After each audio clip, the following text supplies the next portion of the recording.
성도 여러분 안녕하세요. 8월 12일 365일 말씀과 함께 시간입니다. 오늘 읽은 말씀은 이사야 50장에서 52장의 말씀입니다. 50장에서는 하나님과의 언약 관계를 저버린 자들이 이스라엘이고 그들이 포로로 잡힌 것도 그들의 죄 때문임을 전합니다.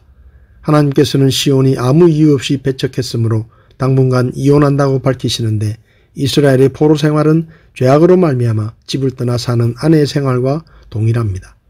그러나 하나님의 종은 하나님의 교훈을 바르게 알고 그분의 가르침을 따라 살아가기를 좋아하고 어떠한 고난과 역경 가운데서도 하나님의 의를 이루기 위한 종은 하나님의 도우심을 온전히 의지합니다. 이사야 대언자는 종을 따르는 자는 하나님을 믿고 믿음 안에서 걸을 것을 권합니다. 51장에서 이사야는 하나님의 위로와 소망의 메시지를 전하고 범죄한 이스라엘의 어리석음을 책망하며 회개할 것을 촉구합니다. 그리고 포로 생활에서 살아남은 자들이 받을 하나님의 축복에 대해 전합니다. 하나님께서는 아브라함과 했던 언약을 기억하여 이스라엘에게 큰 축복을 주시겠다고 말씀하십니다. 하나님의 율법은 알려지고 정의와 공평이 하나님의 능력으로 말미암아 세워질 것이고 이스라엘의 남은 자들은 하나님께서 그 힘으로 다시 일어나셔서 출애굽 때 하셨던 것처럼 그 백성들을 구하실 것을 원하는데 그것은 하나님께서 전능하신 분임을 입증하는 계기가 될 것입니다. 이제 하나님께서는 예루살렘에서 깨어나라고 말씀하시며 심판의 때가 다 지나갔음을 말씀하고 계십니다. 52장에서 51장에 이어 계속해서 이스라엘의 영적 각성을 촉구하며 하나님께서 회복하신 이스라엘과 영광을 얻는 종 때문에 열방이 놀라는 모습을 그리고 있습니다. 예루살렘은 포로 생활이 끝나갈 뿐 아니라 새 옷으로 순수하게 치장될 것이기에 깨어 있어야 합니다. 메시아가 시온으로 돌아오심으로 이스라엘의 남은 자들은 즐거움을 누리게 됩니다. 배척당했던 종은 하나님에 의해 높임을 받으실 것인데 이러한 사실로 말미암아 열방은 놀라게 됩니다. 메시아가 하나님의 사역을 대신함으로 받았던 능력과 고난이 일시에 사라지고 이제는 이스라엘 백성뿐 아니라 열방의 백성들을 통해 찬양을 받게 될 것입니다. 오늘 제 마음에 와닿은 말씀은 이사야 52장 7절의 말씀입니다. 좋은 소식을 가져오고 화평을 선포하며 복된 좋은 소식을 가져오고 구원을 선포하며 시온에게 이르기를 내 하나님께서 통치하신다 하는 자의 산을 넘는 발이 어찌 그리 아름다운가.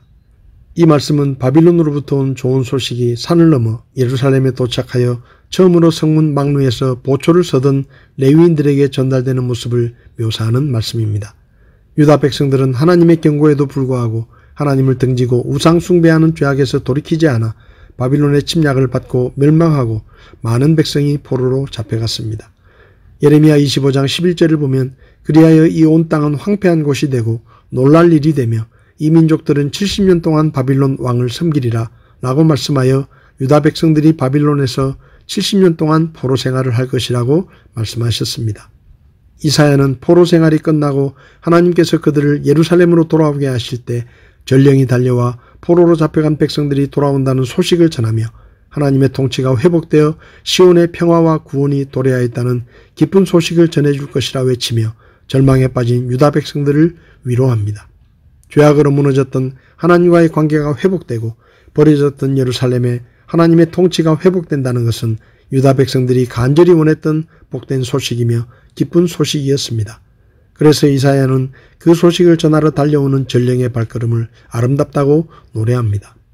성도 여러분, 나라가 망하고 포로로 잡혀간 유다 백성들에게는 그들의 죄에 대한 심판이 끝나고 포로에서 풀려나고 하나님의 통치가 회복된다는 것이 기쁜 소식이었다면 죄의 종으로 살다가 죽음에 이르고 죽은 후에 하나님의 심판을 받고 지옥에 가서 영원히 고통스러운 죄의 형벌을 받아야 하는 우리에게는 무엇이 기쁜 소식일까요?